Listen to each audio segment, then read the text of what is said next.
রান্না করব ডিম দিয়ে, মাছ দিয়ে। তাই আমি পেঁয়াজ একদম ভেজে নিয়েছি, কাঁচা মরিচ কুচি করে। এবার মশলাগুলো দিয়ে দিব সব একে একে। তা হালকা পরিমাণে একটু পানি দিয়ে দিব, কেন না হলে মশলাগুলো আবার পোড়া যাবে। সেজন্য হালকা পরিমাণে একটু পানি দিয়ে দিলাম। দিয়ে এবার মশলাগুলো দিয়ে দিব। 1 চামচ হলুদ গুঁড়ি,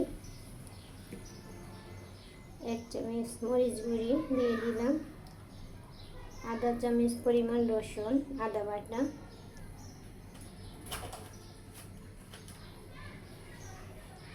আধা চামচ লবণ। সব কিছু দিয়ে ভালোভাবে কষিয়ে নেব।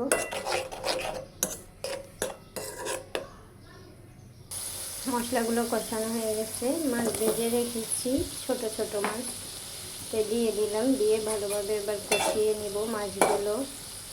তারপরে পরিমাণ মতো পানি দিয়ে ডিম দিয়ে দিব। মাছগুলো কষানো হয়ে গেছে, এবার পানি দিয়ে দিব পরিমাণ মতো, বেশিও না কমও না।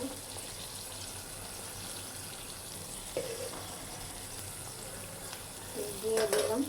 পানিগুলো ফুটে আসলেই ডিম ছেড়ে দিব। এবার ডিমগুলো দিয়ে দিব।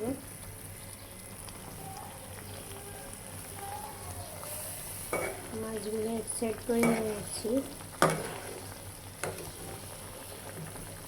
করে এক সাইড করে ডিমগুলো দিয়ে দেবো আস্তে আস্তে।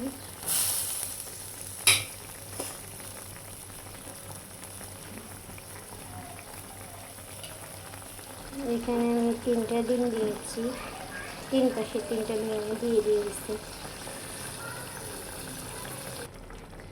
ডিম মাছের তরকারি হয়ে গেছে। আমি একটা টমেটো কেটে দিয়েছি গোল গোল করে। এখন নামিয়ে নিব। নামিয়ে নিলাম। রেডি ডিম মাছের তরকারি।